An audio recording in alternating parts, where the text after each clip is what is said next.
Sir आवाज आ रहा है? चलो, सब बन गया सब प्रोजेक्ट सब? जी बन गया है सर। उसका सेंड किए हैं तो मेल पे जा ही नहीं रहा था, और व्हाट्सएप पे किए हैं फोल्डर बना के, तो सब .o.c और .h और .exe सब का फाइल चला गया नहीं, है। असल में क्या है कि वो जो डॉट वो फाइल है, जो .exe फाइल है, उसको भेजना भी नहीं है ना उसको। अच्छा अच्छा। इसलिए कि वो तो बाइनरी फाइल है ना, तुमको बस केवल .c और .h फाइल जो है केवल वो भेजना था। जीमेल जो है ना वो ज़्यादा रेस्ट्रिक्टिव है, तो वो अलाउ नहीं करता है। तो स्क्रीन इसलिए दिखा? शायद जीमेल पे नहीं जा रहा हाँ, है। यस सर, जीमेल दिख अलाउ नहीं रहा करेगा ना, वो exe फाइल है ना, रन कर जाएगा ना, तो है। यस वो सर, रन कर जाएगा तो फिर हमको लगा गड़बड़ हो जाएगा। जी और उसको भेजना भी नहीं है, अभी हम बताते हैं कैसे भेजना है। वहाँ पे सब यस रन कर सर। गया ना तुम्हारे सिस्टम पे? जी सब रन कर गया। वही जीसीसी कमांड यूज किया हो? यस सर, स्क्रीन उसी दिख रहा से। है स्क्रीन? यस सर, दिख रहा है। चलो अभी लोग, सुधांशु भी आ गया हुआ है, और एक उसका है भावना रश्मि। जी ये तो लगता है पहली बार आई करता है, फर्स्ट टाइम है क्या इसका है? 3 ही पार्टिसिपेंट है अभी। उसका देवता का भी आया हुआ है। जैसे एक प्रोजेक्ट के लिए एक जी। फोल्डर बनाते हो ना, तो वो फोल्डर बाय फोल्डर उसको भेजना चाहिए। उस फोल्डर को जिप करके और तब उसको भेजना था उसको। जी जिप जिस समय फोल्डर से करते ही हैं ना सेंड उस किए थे, समय, लेकिन जीप नहीं किए। नहीं तो उसका यस जो सर, exe जीप फाइल था, उस exe फाइल को मिटाए थे पहले, जो ऑब्जेक्ट फाइल था उसको मिटाए थे। ठीक है। Yes sir. केवल उसमें .c और .h फाइल जो है वो केवल रहेगा, तब जाके वो प्रॉपर्ली वो कहीं भी जा सकता है। अच्छा, उसको जीप क्योंकि फाइल वो पे जो बनाना .o पड़ फाइल गया है है। ना, .o फाइल जो है तो ऑब्जेक्ट फाइल है, वो भी मशीन कोड में लिखा रहता है। जी। और जो यस .exe है वो भी क्या कहते हैं, exe फाइल ही है, वो तो रन ही कर जाएगा। तो जीमेल पे तो बहुत सारा रेस्ट्रिक्शन लगा हुआ है। जैसे तुम मान लो जावा स्क्रिप्ट का कोई फाइल अगर भेजोगे, तो जीमेल जो है जी। अलाउ नहीं करता है, क्योंकि वो जेएस का फाइल रन कर जाता है ब्राउजर में। तो इस कारण से वो जेएस का फाइल अलाउ नहीं करेगा वो। लेकिन व्हाट्सएप पे क्या है कि इतना कंडीशन नहीं लगा हुआ है, तो व्हाट्सएप पे किसी भी तरह का फाइल अपलोड हो जाता है। लेकिन जीमेल जो है ज़्यादा मतलब वो रिस्ट्रिक्टिव है इस मामले में। तुम्हारा वाला फोल्डर ओपन करते हैं, देख। एक तो दूसरा प्रॉब्लम क्या हुआ कि तुम जो फाइल से भेजे हमको, तो अब यस जैसे सर। मेन डॉट सी कई सारा आ गया है ना। जैसे अब देखो एक yes sir, main main dot C सब फाइल का, सब सबका फाइल में होगा एक ना। मेन सी प्रोग्राम था। यस सर, अभी पता नहीं चल रहा है वही कि आ कौन गया। किसका है। तो पहला मेन डॉट सी रेक्टेंगल का होना चाहिए, जी। लेकिन अगर रेक्टेंगल का अगर होगा तो फिर रेक्टेंगल डॉट सी कहाँ गया इसका? Yes sir. ये नीचे होगा पकड़ना कि मुश्किल है। इसलिए एक यहाँ बार में जो है ना पे एक पेज, यहाँ हम ऊपर डाउनलोड था, कर ऊपर लिए हैं, था एक। दिखाते हैं। यहाँ दिखाते हैं। जैसे एक फोल्डर बना दिए हैं प्रोजेक्ट नाम का, सारा फाइल तुम्हारा यस इसी में सर। है। अब ये देखने से लग रहा है ना कि इसमें एक प्रोजेक्ट है कैलकुलेशन करके होगा, एक प्रोजेक्ट जो है सर्किल यस के नाम सर। से होगा, एक प्रोजेक्ट जो जी। है वो रेक्टेंगल के नाम से होना चाहिए, एक टेबल यस के नाम सर, से होगा। एक तो टेबल। उसका अलग अलग फोल्डर बनाना पड़ेगा, जैसे MKDIR मान लो कैलकुलेशन। ठीक है। अब इसमें यस कैलकुलेशन का सर। जितना फाइल उसको प्लेस कर देंगे, तो मूवी कर देते हैं कि कैलकुलेशन डॉट स्टार, दो ही फाइल है, उसको प्लेस कर देना है कैलकुलेशन वाले फोल्डर में, चला गया। अब इसका मेन कौन सा है ये पकड़ना होगा, क्योंकि इसमें कैलकुलेशन डॉट एच और कैलकुलेशन डॉट सी चला गया है। अब इसका मेन जो है कौन सा है, ये कैसे पता लगेगा? इसके लिए ये देखना होगा कि ये जो हेडर फाइल तुम्हारा है कैलकुलेशन डॉट एच, इसमें फंक्शन का नाम क्या यूज किया हुआ है। तो एक minute, yes sir. Cat calculation के अंदर कैलकुलेशन डॉट एच, ये तो फंक्शन है कैलकुलेट स्क्वायर। तो नेचुरली कि जो मेन फंक्शन होगा ना उसमें ये कैलकुलेट स्क्वायर कहीं ना कहीं पे यूज किया हुआ होगा। तो इसको हम कमांड से सर्च कर लेते हैं कि ग्रेप, ग्रेप कमांड जानते हो? कैलकुलेट और मेन स्टार, जो मेन डॉट सी है ना, सिंपल जो yes main sir. Dot C है उसी में वो सब कॉल किया हुआ है। तो क्या करना है कि मूव कर देना है मेन डॉट सी को कैलकुलेशन वाले फोल्डर में। तो एक तो कंप्लीट हो गया। दूसरा मान लो सर्किल का है, तो MKDIR सर्किल, ठीक है। फिर मूव करेंगे सर्किल डॉट एच है और डॉट सी है, तो सर्किल डॉट स्टार को सर्किल वाले फोल्डर में प्लेस कर दिए। अब चेक करते हैं ऐड कमांड से कि सर्किल के अंदर जो सर्किल डॉट एच है उसमें कौन कौन सा फंक्शन यूज किया हुआ है। फंक्शन का नाम है सर्किल एरिया, सर्किल सर्कमफ्रेंस। तो सर ये सर्च कर लेते हैं कि सर्किल एरिया कहाँ कॉल किया गया, किस मेन फंक्शन में। तो ग्रेप सर्किल अंडरस्कोर नाम का कोई मेन स्टार मेन 4 में है, मतलब ये 4 वाला जो फाइल है ये सर्किल का मेन डॉट सी है। तो यहाँ लिखेंगे कि एमवी मेन 4 डॉट सी को मूव करना है सर्किल के अंदर। ये भी कंप्लीट हो गया। दूसरा ये लग रहा है कि एक रेक्टेंगल नाम से होना चाहिए, तो mkdir rectangle, then mv rectangle dot star and then rectangle, ठीक है। फिर चेक करेंगे कि फंक्शन का नाम क्या है, तो रेक्टेंगल के अंदर rectangle dot H area underscore rectangle. देखो नोमेनक्लेचर में थोड़ा सा डिफरेंस हो गया है। सर्किल का जो फंक्शन था ना उसका नाम था circle underscore diameter, circle underscore area, something like. और यहाँ इसका जो नाम है उसमें उल्टा है, एरिया अंडरस्कोर रेक्टेंगल है। जैसे हमेशा ये अप्रोच होना चाहिए कि जिसके लिए हम काम कर रहे हैं, जैसे रेक्टेंगल के लिए काम कर रहे हैं तो रेक्टेंगल का नाम पहले आना चाहिए और फिर क्या काम कर रहे हैं वो बाद में आना चाहिए। ऑब्जेक्ट ओरिएंटेड का बेसिक प्रिंसिपल यही है।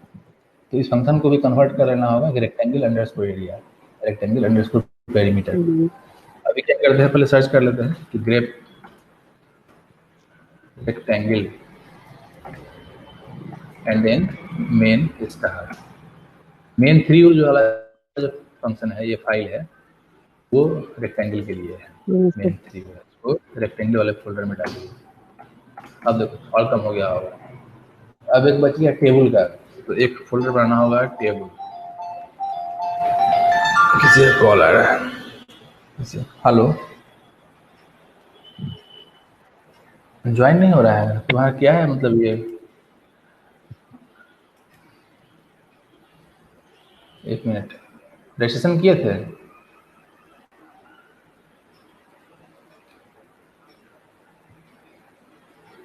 नहीं रजिस्ट्रेशन किए थे क्या इस पे? किस नाम से था? कुंदन को?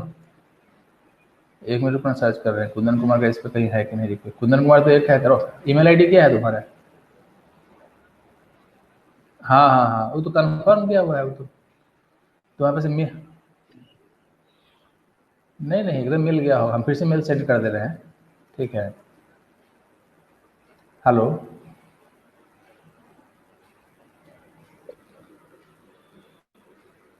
हेलो, तो मेल चेक करो ना, मेल चला गया हुआ है, उस मेल में लिंक होगा। कुंदन का फोन था सर। उसको तो कंफर्म किए हुए हैं यहाँ से, उसका मेल पक्का गया होगा, उस मेल में लिंक होगा। उसका रोल नंबर 27 है यहाँ पे। कुछ 4-5 स्टूडेंट ऐसा है ना जिसका इंफॉर्मेशन सही नहीं है, उस कारण से उसको हम बैन किए हुए थे। जैसे एक ये कोई अर्चना है, वो मेरा ही मेल आईडी यूज की हुई है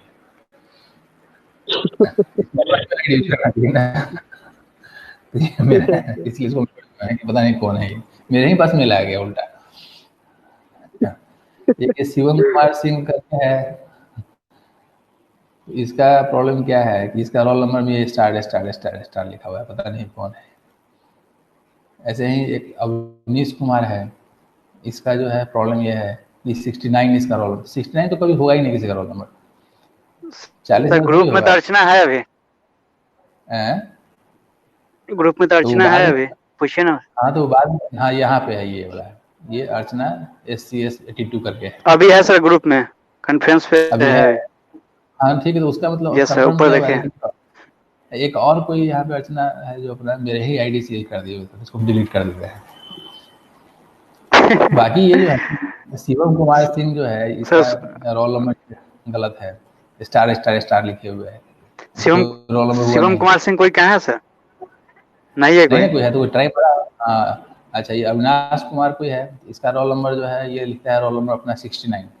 तो 69 भी रोल नंबर नहीं होगा किसी का, 40 से ज़्यादा फिर रोल नंबर होगा।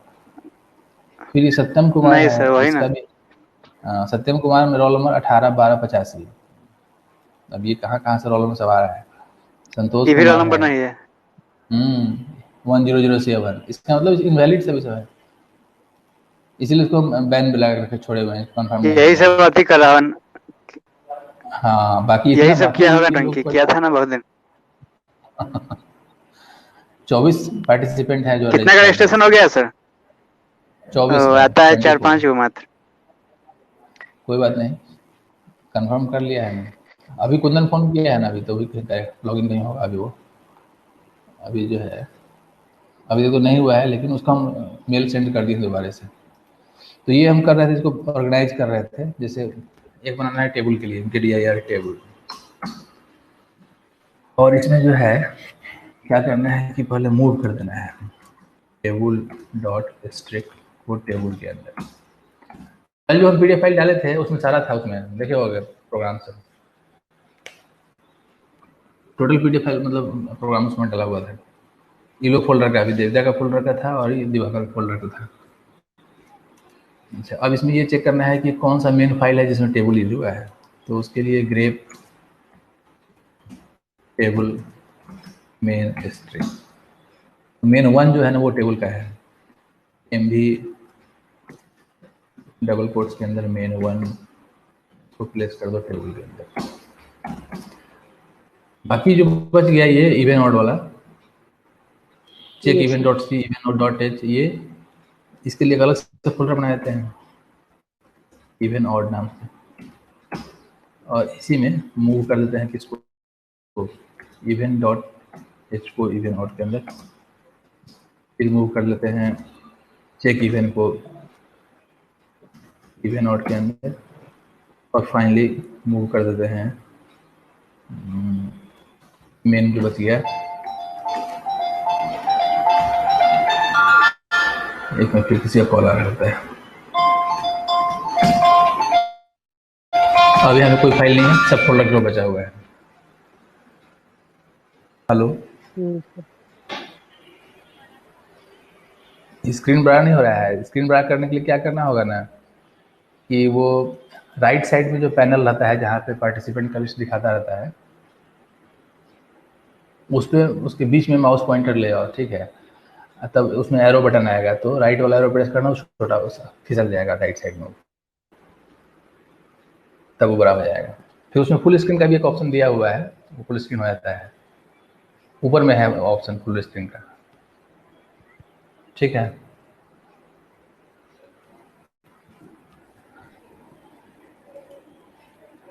इतना इसमें प्रोजेक्ट बन गया। तो पहला जैसे मान लो कैलकुलेशन का है, 3D कैलकुलेशन, इसमें इसका सारा फाइल है। अब क्या करना है कि इसको यहाँ से कंपाइल वगैरह करके अपना जैसे काम करते हैं उसको कर लेना है, GCC -C calculation dot C, then GCC -C main dot C, and then GCC calculation dot O main dot O -O calculation dot X। यहाँ पे X नाम हम ऐसे दे दिए हैं, X का मतलब एग्जीक्यूट करेगा ये। इंटर नंबर 2 आ गया, उसका स्क्वायर आ गया, क्यूब आ गया, डबल आ गया। समझ में आया? ये फोल्डर वाइज काम करना है, मतलब एक लेकिन प्रोजेक्ट के कोड लिए एक ब्लॉक में फोल्डर। क्या सर ये और वो डॉट फाइल को लिंकिंग कैसे करेंगे उसमें, नहीं होगी। कोड ब्लॉक में क्या करना है? जैसे सर लिंक कर रहे हैं ना आप, यहाँ पे आप लिंक कर रहे हैं ना calculation dot O main dot O, ये सब तो हाँ लिंकिंग जो मतलब कर रहे उसमें भी हैं। टर्मिनल होगा ना, टर्मिनल पे जाके काम करना होगा। उसमें टर्मिनल नहीं है क्या उसमें? नहीं सर उसमें टर्मिनल तो नहीं है। टर्मिनल तो होना चाहिए, लेकिन कुछ ना कुछ ऑप्शन जरूर होगा उसके अंदर, कोड ब्लॉक्स के अंदर।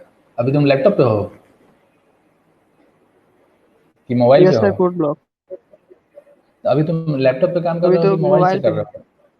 मोबाइल से कर रहे हो, अच्छा। तो उसको हमको चेक करना होगा कोड ब्लॉक को, क्योंकि लैपटॉप रहता अभी तुम स्क्रीन शेयर कर लेते तो हम देख लेते कि कैसे उस पर क्या पॉसिबिलिटी है। लेकिन कोई ना कोई उसमें ऑप्शन होगा, जी उसके अंदर कोई ना कोई ऑप्शन। अच्छा तुम ये बताओ कि तुम डॉटो फाइल कैसे क्रिएट नेट। की? डॉटो फाइल सर उसमें रन कराने पे खुद से कर देता है। हाँ, वो कंपाइल किया होगा तो डॉटो फाइल आ गया होगा उसके अंदर।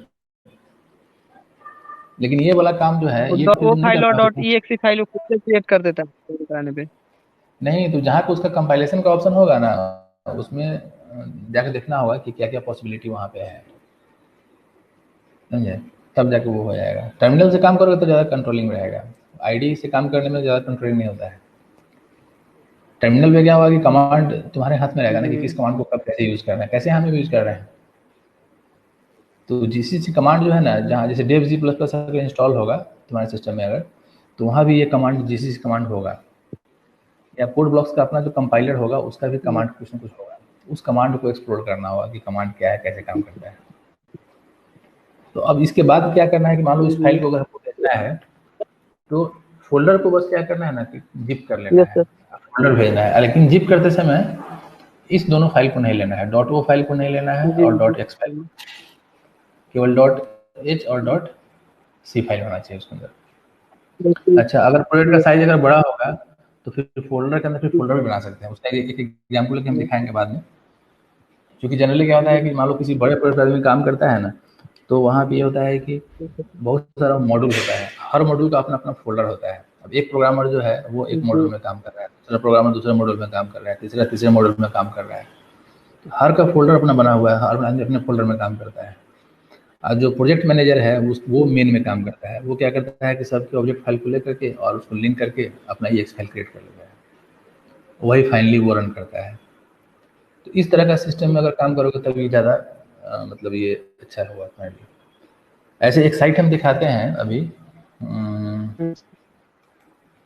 कल हमको मिला है, एक स्टूडेंट को हम कल पढ़ा रहे थे सी लैंग्वेज ही, ठीक है, शाम में। तो उसका तो ऑपरेटिंग सिस्टम से रिलेटेड उसका प्रोग्रामिंग था उसका, तो उसमें उसका रिक्वायरमेंट था कि मतलब वर्चुअल बॉक्स एक आता है, वर्चुअल बॉक्स VMware की तरह पैकेज है। तो वर्चुअल बॉक्स में उबंटू इंस्टॉल करके तब उस पर उसका कुछ एक्सपेरिमेंट करना था। तो उसके लिए हम एक साइट खोज रहे थे। एक साइट हमको उसी ड्यूरेशन में मिला इस नाम से, ऑनवर्क्स डॉट करके है।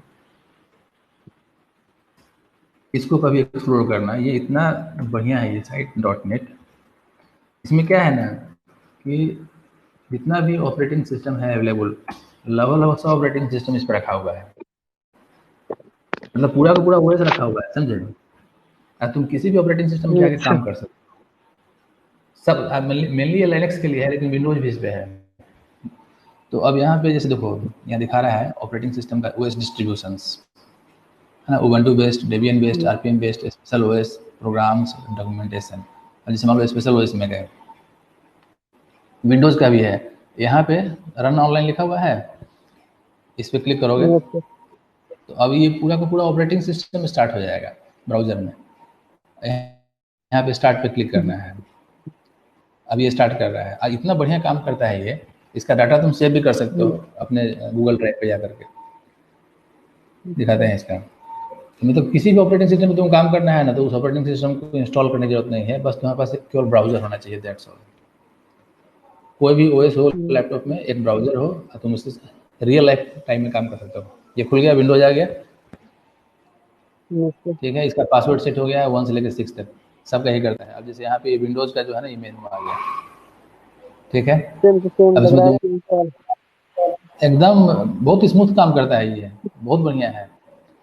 टोटल काम इस पे कर सकते हो। गेम्स वगैरह है, एक्सेसरीज है, एक्सेसरीज के अंदर जो है नोटपैड वगैरह होगा ना, यहाँ पे जी एडिट है, यहाँ पे प्रोग्राम डाला हुआ है, इसका एडिटर खुल जाएगा। आगे एडिटर, यहाँ भी इसका ये भी है, फायरफॉक्स वेब ब्राउज़र भी है ना। मान लो ब्राउज़र में काम करना है तो इसका ब्राउज़र ओपन कर लो। अब ये ब्राउज़र वहाँ चल रहा है, उस ओएस पे चल रहा है। अब ये स्टार्ट हो जाएगा, हो गया स्टार्ट। अब फिर यहाँ से तुम उसी साइट पे जाना है, उस साइट पे चले जाओ। इतना फास्ट ये काम करता है साइट। हम इसको कल एक्सप्लोर कर रहे थे एक स्टूडेंट को पढ़ाने के लिए, क्योंकि उबंटू पे हमको काम करना था, मेरे सिस्टम में उबंटू है नहीं। प्लस उसका जो प्रोग्राम था वो मतलब वो अटैकिंग वाला प्रोग्राम था। मतलब वो बफर ओवरफ्लो वगैरह सिक्योरिटी सिस्टम से रिलेटेड प्रोग्राम था, तो उसको अपने सिस्टम पर हम रन नहीं करना चाह रहे थे।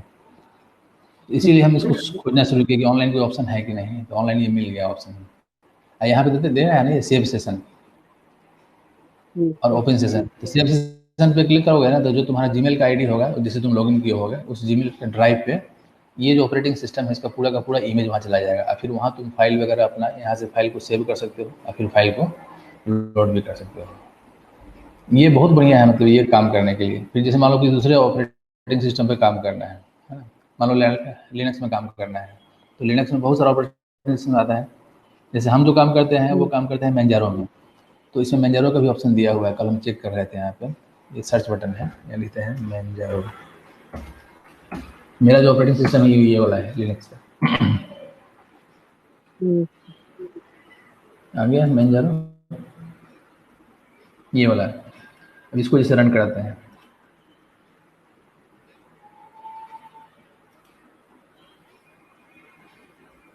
पच्चीस सेकेंड लेगा स्टार्ट होने में और ये स्टार्ट हो जाएगा। इतना स्मूथ काम करता है, इतना स्मूथ काम करता है, लगता है कि जैसे आदमी लोकल सिस्टम पे काम कर रहा है, उस टाइप से काम होता है इसमें। आ गया, अब ये इसका स्टार्टिंग है, ठीक है। अब देखो यहाँ पे हम इसी को यूज़ कर रहे हैं आजकल बहुत दिन से। इसका मेनू है। अब इसमें मान लो टर्मिनल में जाना है, तो यहाँ पे टर्मिनल आ गया। हम यहाँ पे कोई पैकेज भी इंस्टॉल कर सकते हैं रूट के थ्रू, सारा फैसिलिटी इस पे है। अब जैसे प्रोग्राम वगैरह कंपाइल वगैरह करते हैं जीसीसी वगैरह से, तो यहाँ पे जैसे एलएस कमांड किए तो रन करके अब किसी एडिटर में काम करना है, तो इसमें कोई ना कोई इसमें ऑप्शन होना चाहिए एडिटर का। एजुकेशन है, गेम्स है, सेटिंग्स है, इंटरनेट है, मल्टीमीडिया, एक्सेसरीज में देखते हैं।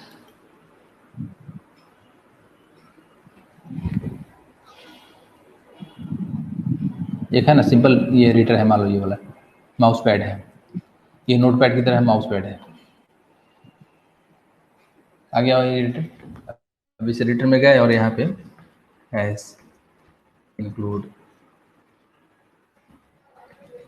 stdio.h int main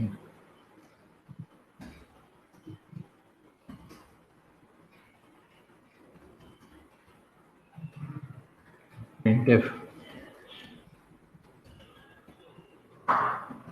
hello linux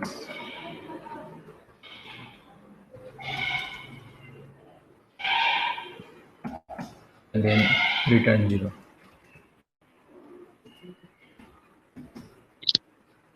ये प्रोग्राम हो गया, इसको सेव कर लेते हैं। कंट्रोल एस की, तो कंट्रोल एस वहाँ काम कर रहा है, कंट्रोल एस जो है वहाँ पे काम कर रहा है, हमारा होम फोल्डर है। यहाँ पे मान लो उसका प्रोग्राम का नाम दे दीजिए hello.c।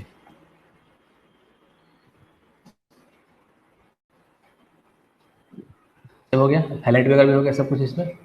अब यहाँ टर्मिनल पे गया है, अब यहाँ ls करेंगे तो प्रोग्राम आ जाएगा hello.c। उसको कंपाइल कर लेंगे gcc hello.c, कंपाइल हो गया, इसको रन करा देंगे। मतलब ये पूरा का पूरा डेस्कटॉप जो है ना ब्राउजर में ही है। मैक्सिमम ऑपरेटिंग सिस्टम इस पे अवेलेबल है, तुम किसी ऑपरेटिंग सिस्टम को तुम टेस्ट कर सकते हो। ऐसे है बहुत सारा ऑप्शन अवेलेबल, लेकिन बाकी का परफॉर्मेंस जो है उतना अच्छा नहीं है। हम एक दो बार परचेज भी किए थे ऑनलाइन, तो उसका वही परफॉर्मेंस का प्रॉब्लम था, मतलब वो माउस का जो मूवमेंट है वो उतना स्मूथ नहीं रहता है। इसका क्या है ना कि इसका परफॉर्मेंस काफ़ी अच्छा है इसका है, मतलब माउस इसमें भी स्लो होता है लेकिन उतना स्लो नहीं होता है ना। जैसे मेरा ये जो रियल माउस है और इसका जो कर्सर है, देखो दोनों में हल्का सा गैप है, लेकिन वो गैप उतना ज़्यादा भी गैप नहीं है। आराम से तुम इस पर सब काम करो। इसमें कोई नया पैकेज इंस्टॉल भी कर सकते हो, जैसे यहाँ पे इसका है ना दिया हुआ ऐड रिमूव सॉफ्टवेयर, इसमें जा करके कोई नया पैकेज इंस्टॉल करने का मन अगर है तो यहाँ से इंस्टॉल भी कर सकते हो। सारा चीज़ दिया हुआ है, पैकेज सबका नाम है जो है अवेलेबल है, एवरीथिंग। मतलब तुम्हारे पास लोकल सिस्टम पे, लोकल जो तुम्हारा जो कंप्यूटर है, जो लैपटॉप है, उसका कॉन्फ़िगरेशन एकदम लोएस्ट से लोएस्ट होगा। केवल उसमें ब्राउजर होगा, इंटरनेट फास्ट होना चाहिए, बस बेसिक रिक्वायरमेंट ये है। बाकी प्रोसेसर क्या है, रैम कितना है, उससे बहुत ज़्यादा कोई फर्क नहीं पड़ता है। अब लॉगिन कर लो, अब ये पूरा का पूरा फ्री है, इसमें कोई पैसा इन्वॉल्व नहीं है। यही एक ही प्रॉब्लम इसमें है कि बगल में से आता रहता है एडवर्टीजमेंट वगैरह, इसमें आता रहता है, ये इसका प्रॉब्लम है। इसका कोई पेड प्लान इसका नहीं है, जो प्लान इसका है फ्री वाला प्लान है। कल उसको मैसेज भी हम मेल किए थे तो उसका जवाब आया था कि कोई पेड प्लान इसका नहीं है, लेकिन ये काफ़ी इंटरेस्टिंग। सबसे बड़ी बात है कि डाटा इसका हम सेव कर सकते हैं, गूगल ड्राइव सेव सेशन कर लेंगे तो ये देता है मैसेज कि click here to save your IMG running this one. Save करेंगे तो मेरे गूगल ड्राइव पे सेव हो जाएगा, क्योंकि मेरे आईडी से लॉगिन किया हुआ है। इसको एक्सप्लोर करना है इस चीज़ को। इस वेबसाइट का नाम हम वहाँ पे मैसेज बोर्ड में डाल देते हैं, osworks.net। बहुत बढ़िया है ये सबमिट करने के लिए। तुमको अगर लाइनक्स में काम करना है, तुम्हारे सिस्टम पर लाइनक्स इंस्टॉल नहीं है, यहाँ काम कर लो।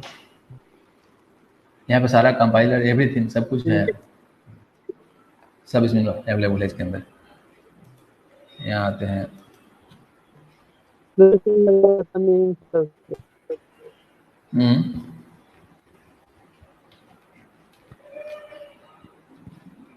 क्या बोल रहे थे?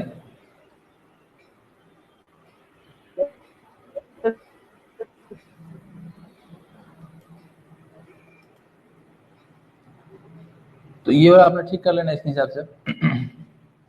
ठीक हो ही गया हुआ है, बस अपना जैसे सर्किल है तो उसमें मेन का नाम है तो उसको ठीक करते हैं, मूव कर दो मेन वाले को main.c में। अच्छा, ऐसा कोई जरूरी नहीं कि इसका नाम main.c ही हो, ठीक है, इसका नाम हम कुछ भी कर सकते हैं। बस इसके ये जो फाइल है ना, इस फाइल के अंदर मेन फंक्शन डिफाइन किया होना चाहिए। अगर तुमको मन है तो इसका नाम कर दो main_circle.c, तो ये पता लगेगा कि ये सर्किल का मेन है, या circle_main.c। जैसे इसका नाम कर दो कि circle_lib.c, तो सर्किल का लाइब्रेरी हो गया, ठीक है। और ये हो गया circle.h, और ये हो गया circle_main.c। तो ये ज़्यादा सिस्टमेटिक नोमेनक्लेचर हो जाएगा। जैसे circle.h जो है ना, उसको ऐसा कर सकते हैं कि mv circle.h जो c है उसको कर सकते हैं कि circle_lib.c, मतलब ये सर्किल का लाइब्रेरी हो गया। और फिर main.c जो है उसको कर दो कि circle_main.c। अब देखो, अब जो नोमेनक्लेचर है ना ये काफ़ी अच्छा हो गया। circle.h जो है मेरा हेडर फाइल हो गया, ये उसका लाइब्रेरी हो गया, और ये उसका मेन हो गया। तो अब मान लो एक ही बार में अगर फाइल हो जाओ बिना फोल्डर का भी, तभी वो पकड़ में आ जाएगा कि कौन किसका मेन है और कौन किसका लाइब्रेरी है और कौन उसका हेडर फाइल है। अब कंपाइल केवल कर लेना है कि GCC circle_lib.c को पहले कर लेना है। नहीं, -c लगाना होगा यहाँ पे, -c, फिर circle_main को -c कर लिए, दोनों का हो गया object file. Now GCC and then circle_lib.o and then circle_main.o, और फिर -o, और उसका फाइनल जो फाइल बनेगा उसका नाम कर दिया केवल सर्किल। That's all. सर्किल नाम का exe फाइल बन गया, इसको रन कर देना है। रेडियस 3, एरिया निकल गया, सब कुछ आ गया उसका। इस तरह का नोमेनक्लेचर जो है ना ये ज़्यादा अच्छा है। ये जो हेडर फाइल है उसका नाम circle.h है, लाइब्रेरी फाइल जो नाम है उसका नाम भी सर्किल से स्टार्ट हो रहा है, लेकिन उसमें _lib लगा हुआ है, और मेन वाले में जो है _main लगा हुआ है। इस तरीके से नोमेनक्लेचर करके भी काम कर सकते हो। उसी तरीके से इसका भी मेल आया हुआ है, एक मिनट देखते हैं, देवता का भी मेल है।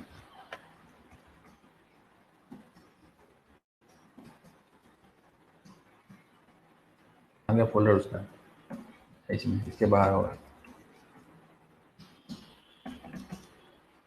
attachment.zip, सारा फाइल उसका अटैचमेंट में डाउनलोड कर लिए हैं। अच्छा, इसका भी एक बनाना होगा प्रोजेक्ट, mkdir प्रोजेक्ट के नाम से फोल्डर बना दिए। cp attachment.zip को प्रोजेक्ट के अंदर प्लेस कर लिए। cd प्रोजेक्ट, नाउ unzip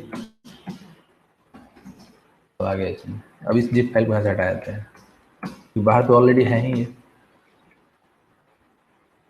अब यहाँ पे है ना checkevent.c, फिर checkevent_project.h, चलो ठीक है, नाम चेंज हो गया इसका। और इसका कोई मेन फाइल भी रहा होगा जो नज़र नहीं आ रहा है। मेन फाइल कहाँ गया इसका? फिर जैसे ये circle.c है, circle_project.h है, तो सर्किल का मेन फाइल कहाँ है? किसी का मेन फाइल तो है नहीं, देखता है क्या? हाँ दिख तो रहा है यहाँ पे, अवेलेबल है। मुझे लगता है अटैच करना भूल गई है, क्योंकि इसका और कोई मेल है नहीं, उसी मेल में जितना था उतना है।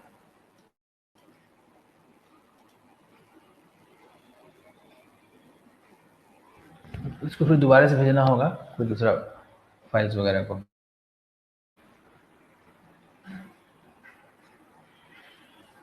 उसको हम मैसेज कर देते हैं।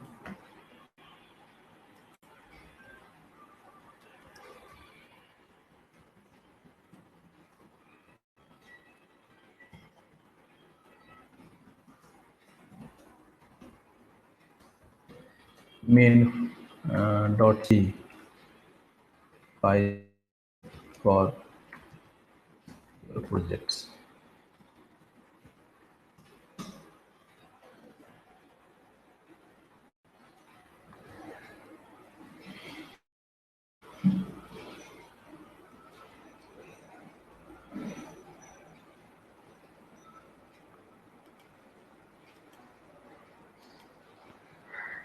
अब आते हैं इसके दूसरे एग्जाम्पल पे। एक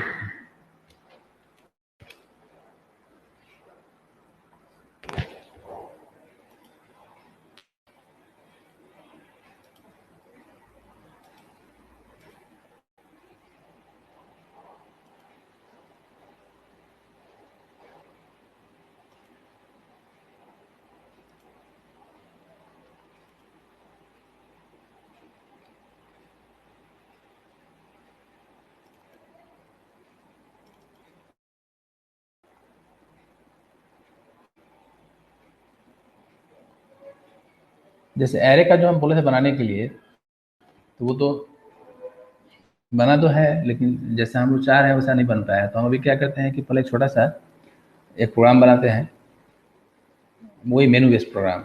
उस ज़्यादा मेनू उसमें नहीं रखेंगे, भी एक दो मेनू डालेंगे। फिर बाद में क्या करेंगे, नंबर ऑफ मेनूज को इंक्रीज करते चले जाएंगे धीरे धीरे। और फिर उस प्रोग्राम को जो है ना धीरे धीरे क्या करना है, उसको प्रोजेक्ट का जो फॉर्मेट है उस फॉर्मेट में उसको ब्रेक कर लेना है। मीन्स वही हेडर फाइल, लाइब्रेरी फाइल और मेन फाइल के हिसाब से।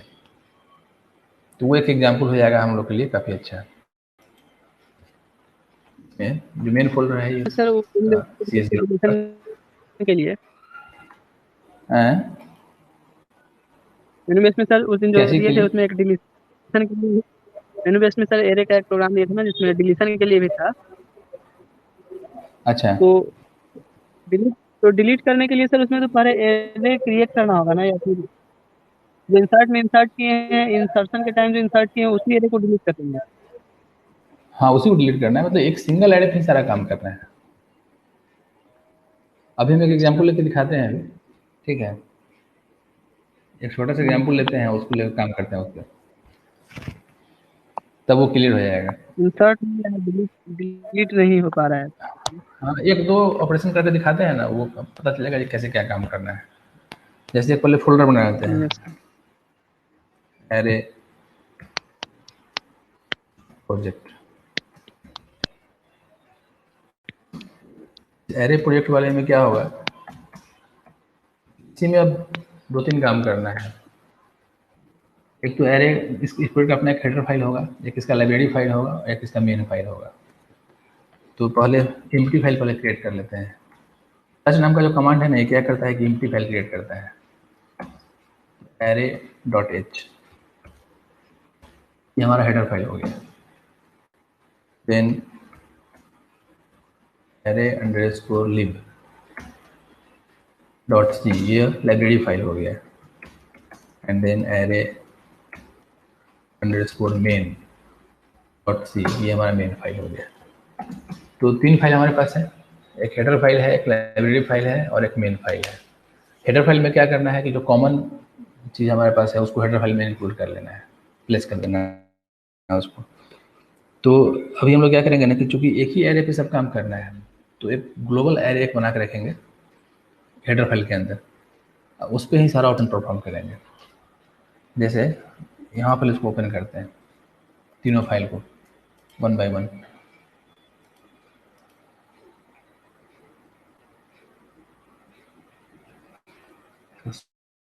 कर लेते हैं टाइम से।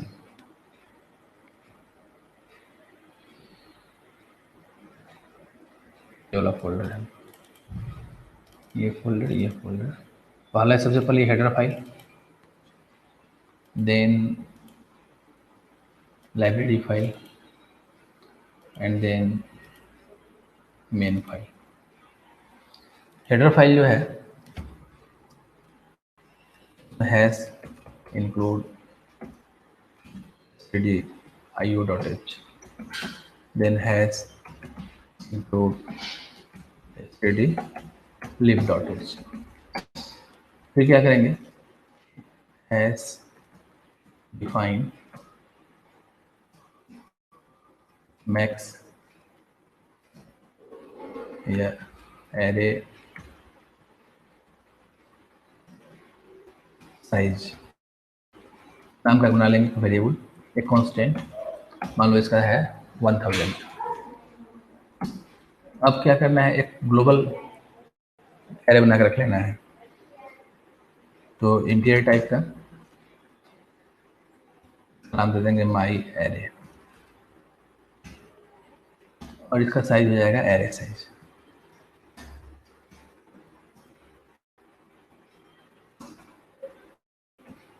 इसके अलावा एक और वेरिएबल होगा जो इसका साइज एक्चुअल इसमें कितना एलिमेंट है उसको मेंटेन करने के लिए, उसके लिए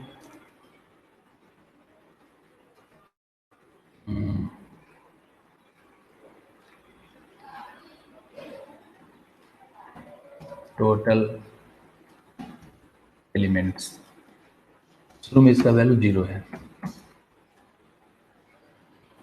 तो माई एरे जो है वो एरे का नाम हो गया, और टोटल एलिमेंट्स जो है वो रिप्रेजेंट करता है कि कितना एलिमेंट्स हमारे एरे में भी है। स्टार्टिंग में ये 0 रहेगा क्योंकि शुरू में कोई एलिमेंट नहीं है इसके अंदर। ये लाइब्रेरी है, तो लाइब्रेरी में क्या करना है, फंक्शन डिफाइन करना है छोटा छोटा। तो तत्काल अभी क्या करते हैं इसमें कि हैश इंक्लूड, और हम लोग अपना जो array.h है उसको इंक्लूड कर लेते हैं। फिर जो फंक्शंस वगैरह बनाएंगे वो फंक्शन का कोड यहाँ लिखेंगे और उसको यहाँ डिफाइन करेंगे। इसमें क्या करेंगे, यहाँ भी hash include array.h and then main function.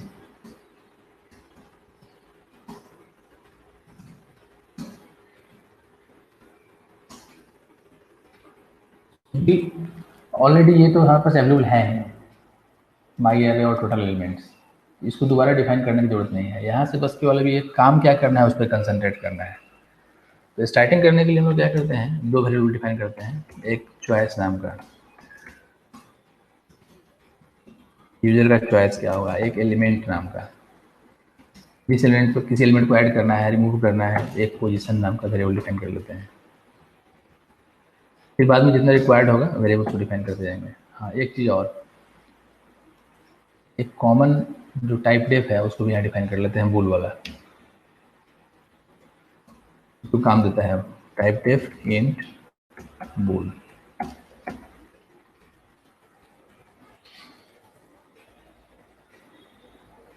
अब यहाँ पे वही एक डू व्हाइल लूप, इसमें छोटा सा एक मेनू printf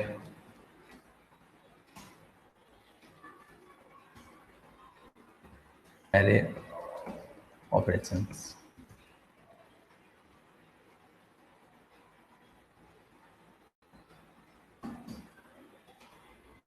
देन हमारा जो फर्स्ट ऑपरेशन है, फर्स्ट चॉइस है हमारा है 1 add element at the end, then second choice add element in the beginning,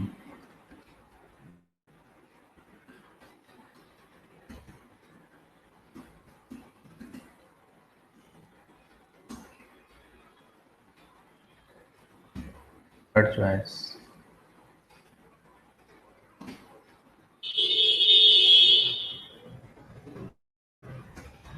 show elements, जितना एलिमेंट है उसको डिस्प्ले कर देगा।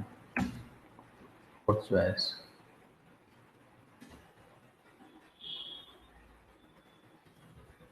Delete last element. Fifth choice delete first element.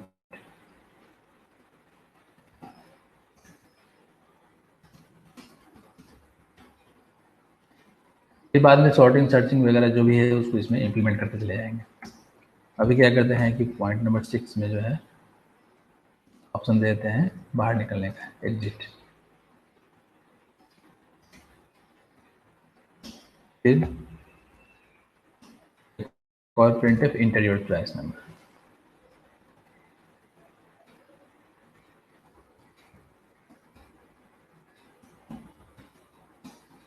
choice number यहाँ पे स्लैश एन की जरूरत नहीं है, एक स्लैश एन यहाँ और देते हैं ताकि 2 लाइन का गैप आ जाएगा। Then scanf %d % choice। अब वही स्विच केस जो यूज करते आ रहे हैं कि स्विच, ठीक है,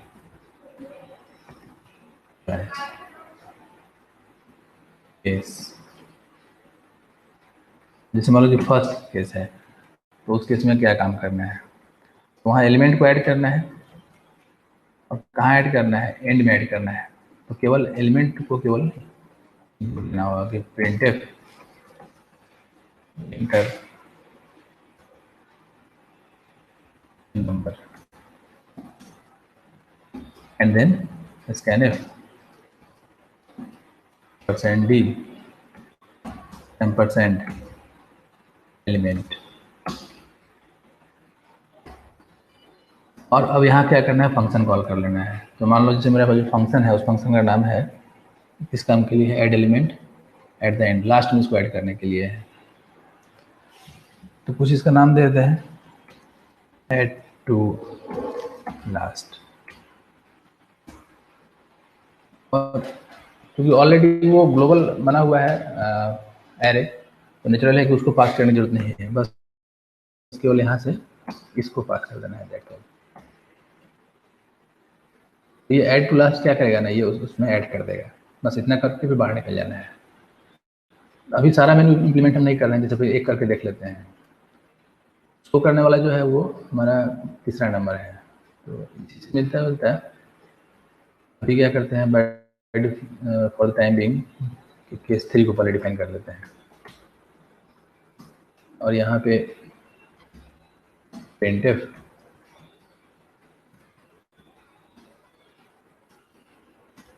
array elements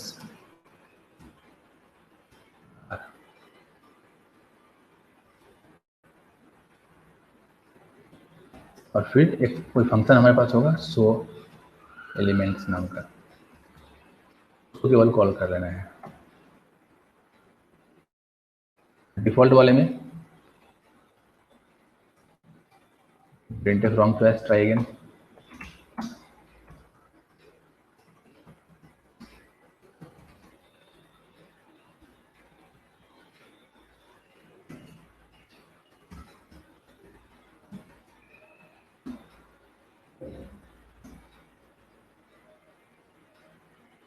स्विच केस हो गया। और यहाँ पे ये डू व्हाइल था, तो यहाँ कंडीशन कि while choice is not equal to 6 number है बाहर निकलने के लिए, यहाँ एक choice 6 भी डाल देना होगा, case 6 this is for exit.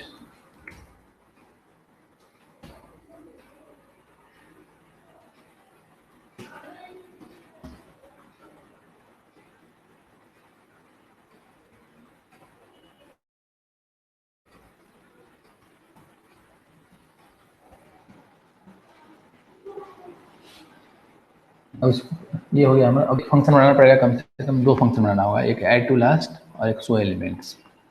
इसमें आते हैं पहले ऐड टू लास्ट का जो प्रोटोटाइप है उसको यहाँ डिफाइन कर लेते हैं।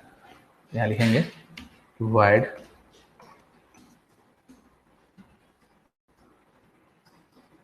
add to last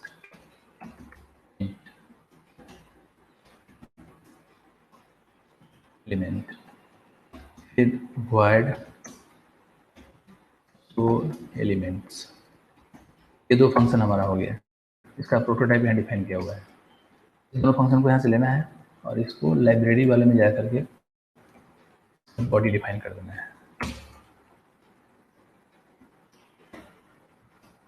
फंक्शन जो है ऐड टू लास्ट,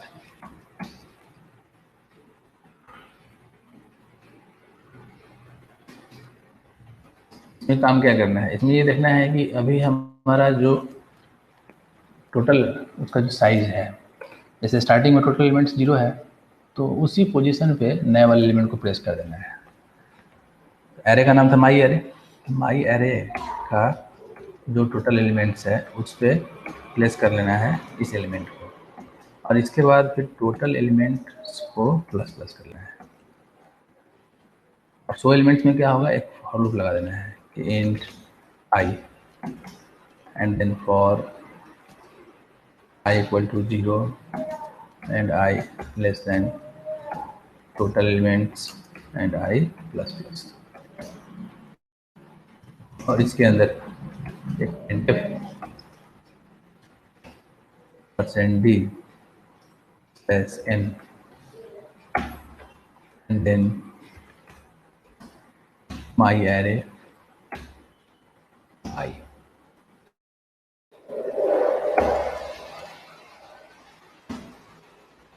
दोनों फंक्शन रेडी हो गया, एक ऐड टू लास्ट और एक शो एलिमेंट्स। यही दो फंक्शन हम यहाँ से कॉल भी कर रहे हैं, एक ऐड टू लास्ट को कर रहे हैं और एक शो एलिमेंट्स को कॉल कर रहे हैं। बाकी चीज़ बाद में इम्प्लीमेंट करेंगे। एक बार इसको फिर टेस्ट कर लेते हैं। लिखना है कि gcc array_lib -c कर दें।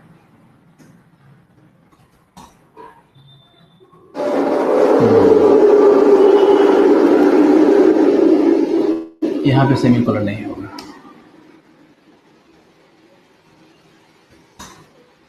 then main.c, after that gcc array_lib.o array_main.o and -o and array।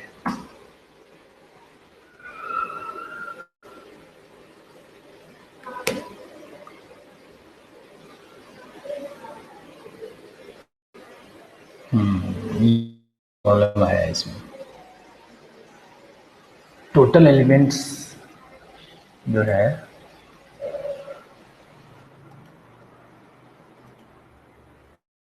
In total elements यहाँ पे turn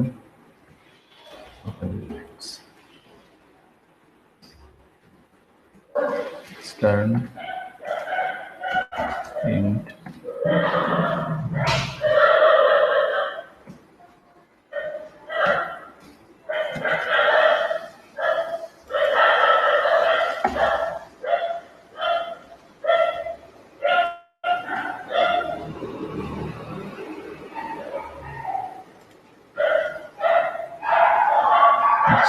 int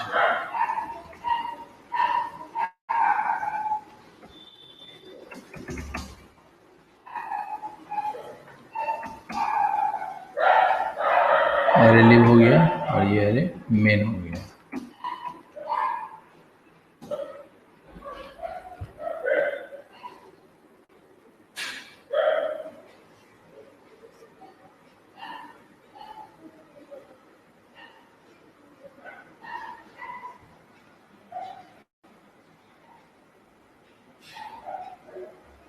multiple definition of total elements।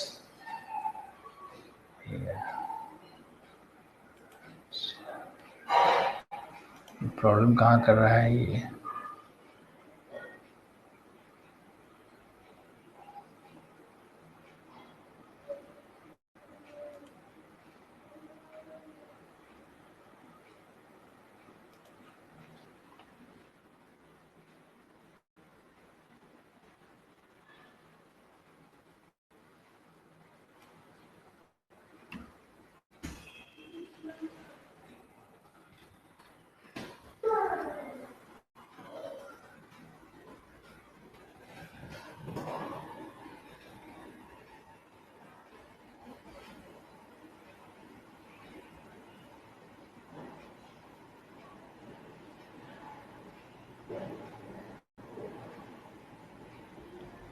मतलब ये क्या कर रहा है असल में, तब तो इसको बेहतर ये है कि इसको पास ही कर दिया जाए।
माई एरे को पास कर दो यहाँ से, my array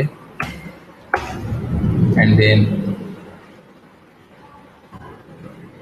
total elements equal to this. तो केवल शो कर रहे हैं, यहाँ पे कुछ कर नहीं रहे हैं, तो यहाँ पे केवल एरे पास कर रहे हैं। माई array comma total elements comma element.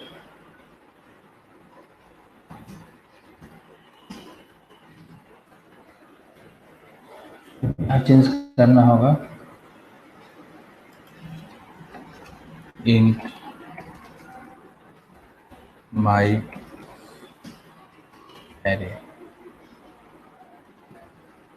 Comma int total elements comma, यहाँ से रिटर्न टोटल एलिमेंट्स। इसमें फर्स्ट 2 आर्गुमेंट वही रह जाएगा, एक पहला एरे आ जाएगा, दूसरा ये आ जाएगा।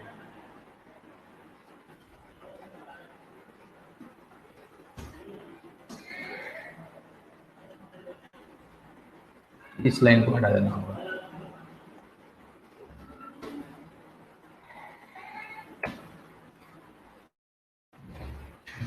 यहाँ जो है ये यहाँ भी चेंज करना होगा इसको, एक तो इसका रिटर्न टाइप इंट हो जाएगा,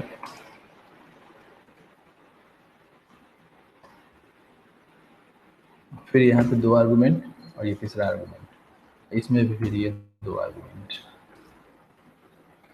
फर्स्ट आर्गुमेंट एरे हो गया, सेकंड आर्गुमेंट उसका साइज हो गया, थर्ड आर्गुमेंट जिस एलिमेंट को ऐड करना है वो हो गया। इसमें एरे और उसका साइज, फिर यहाँ भी वही चीज़ है, नहीं यहाँ पे इसको रिटर्न किया हुआ है तो इसको एंटर करना होगा। पहले एक एरे है, उसका साइज है, एलिमेंट को ऐड करना है, एरे है और साइज है, वो ऐड है।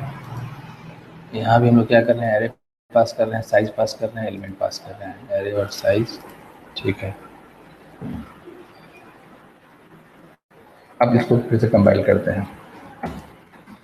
पहले एरे लिब को, फिर एरे मेन को, उसके बाद फिर दोनों को कंपाइल कर दिया। अब देखो यहाँ पर रन किया। जैसे स्टार्टिंग में अगर हम लिखेंगे चॉइस नंबर 3 तो अच्छा ये बाहर निकल गया, बाहर नहीं निकलना चाहिए था, इसको लूप नहीं चल रहा है क्या? while choice is not equal to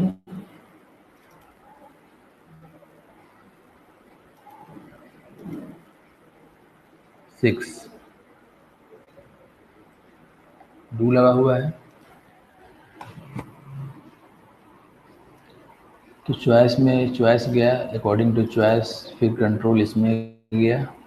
अच्छा यहाँ पे ब्रेक नहीं लगा हुआ है, इस कारण से ये चला गया नीचे वाले में,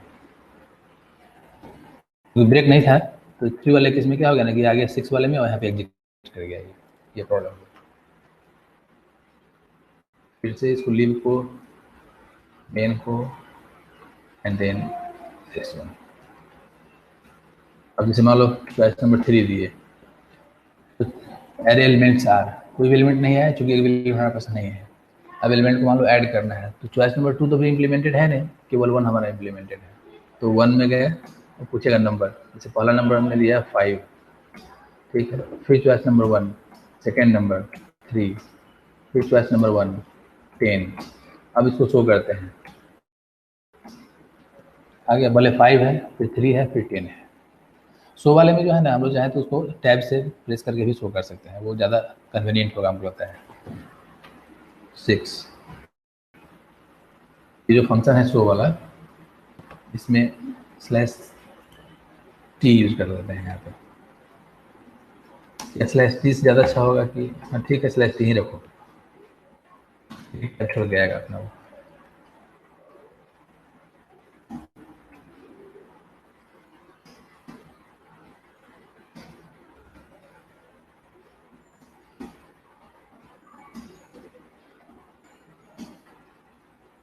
जैसे चॉइस नंबर 1, चॉइस नंबर 10 है, फिर चॉइस नंबर 2, सेकेंड नंबर मान लो कि 4 है, चॉइस नंबर फिर 1 नहीं, फिर चॉइस नंबर 1 में फिर 2 दिए, फिर चॉइस नंबर 1 में 6, अब चॉइस नंबर 3 10 2 एंड 6। लेकिन ये वाला फिर इसके सामने ही आ गया, तो इसके लिए क्या करना होगा ना, इस फॉर लूप के बाद एक प्रिंट एफ लगा देना होगा /n के लिए, ताकि एलिमेंट्स को डिस्प्ले करने के बाद फिर से एक नया लाइन वो क्रिएट कर, न्यू लाइन में चला जाए। फिर चॉइस नंबर 6 देते हैं, बाहर निकल गए, फिर से कंपाइल करते हैं इसको। लाइब्रेरी हो गया, मेन हो गया, ये लिंकिंग हो गया।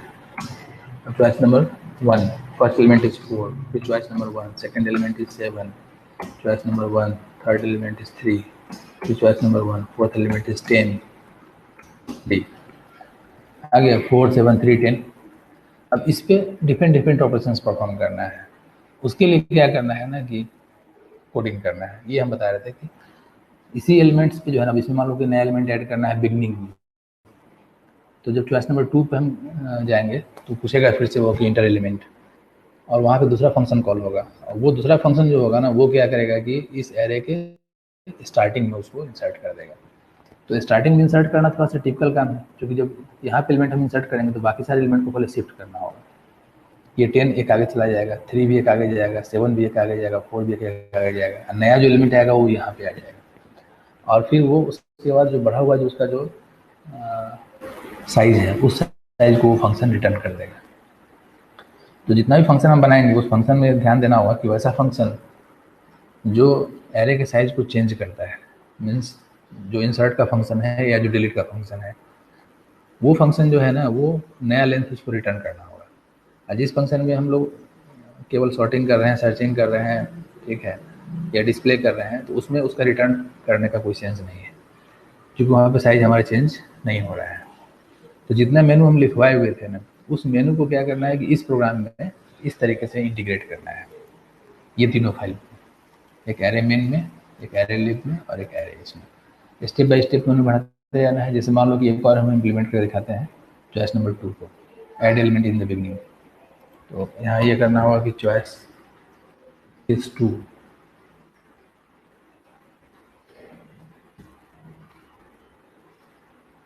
यहाँ भी सेम वही चीज़, इंटर एलिमेंट, यहाँ पे add to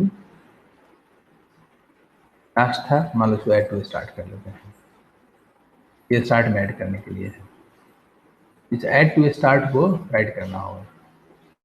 add to start में हम लोग 3 आर्गुमेंट ले रहे थे, एरे है, टोटल एलिमेंट सभी है जो है वो है, और भी जिस एलिमेंट को ऐड करना है वो है। एक यहाँ चेंज करना होगा कि इस ऐड टू लास्ट को पहले कॉपी कर लेंगे,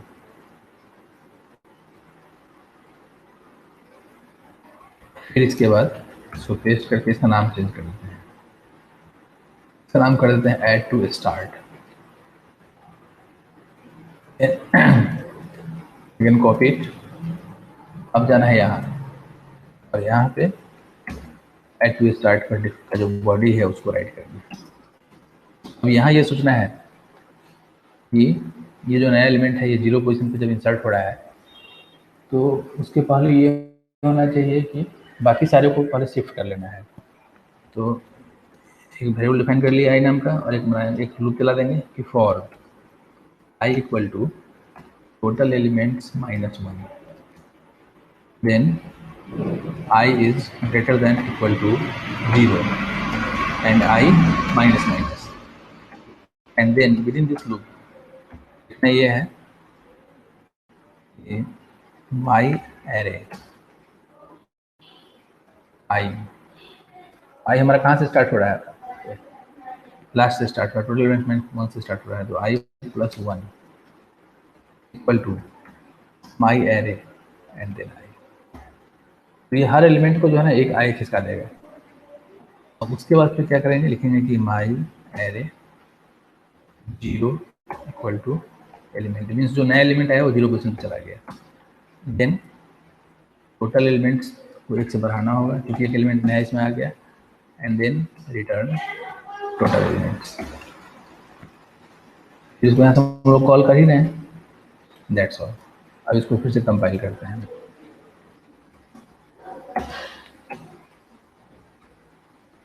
ये लिब का हो गया, ये मेन का हो गया, ये फाइनल हो गया। स्टार्टिंग में अगर 3 करेंगे तो एक भी एलिमेंट नहीं है, 1 किए कोई एलिमेंट ऐड कर लिए। अब 3 करेंगे तो एक ही एलिमेंट दिखाया, दैट इज 10। मान लो फिर 2 करते हैं, अब नया एलिमेंट लेते हैं 23। अब अगर 3 करेंगे तो 23 पहले आना चाहिए, पहले 23 आ गया, बाद में 10 चला गया। फिर से 1 किए, 5 दिए, फिर से 1 किए, 6 दिए। अब 3 करते हैं तो 5 और 6 लास्ट में गया। फिर 2 किए, 7 किए, अब फिर मतलब 3 करते हैं तो 7 बिगनिंग में चला गया। फिर रन टाइम में ये मतलब क्या हो रहा है कि एलिमेंट्स हमारा एडजस्ट हो रहा है। ये जो मेनू था ना, इस मेनू को जैसे हम शुरू में जो टास्क दिए थे उसको इम्प्लीमेंट करना है इस प्रोजेक्ट के अंदर।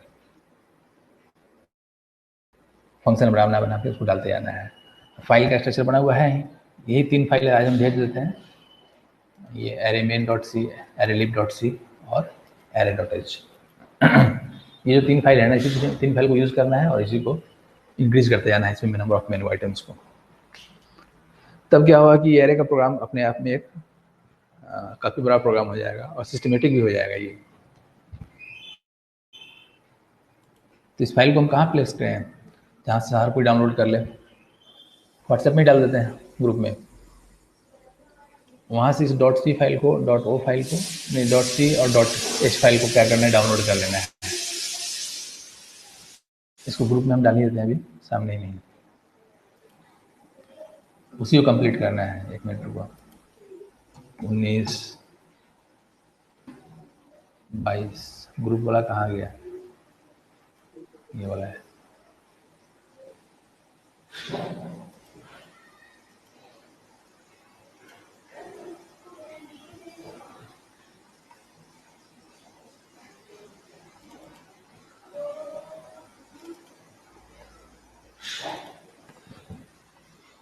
एक फाइल है ये array.h, array lib.c और array main.c।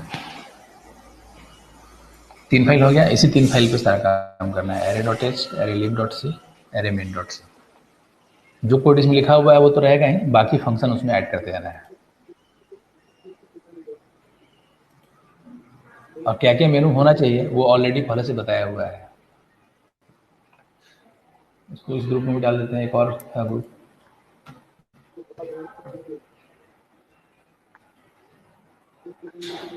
अठारह 21 होगा। तुम लोग का है ना गर्ल्स वाला ग्रुप एक है, उसमें डाल देते हैं। एक 18-21 वाला जो उसमें फिक्स करते हैं। इसका 2018-2021।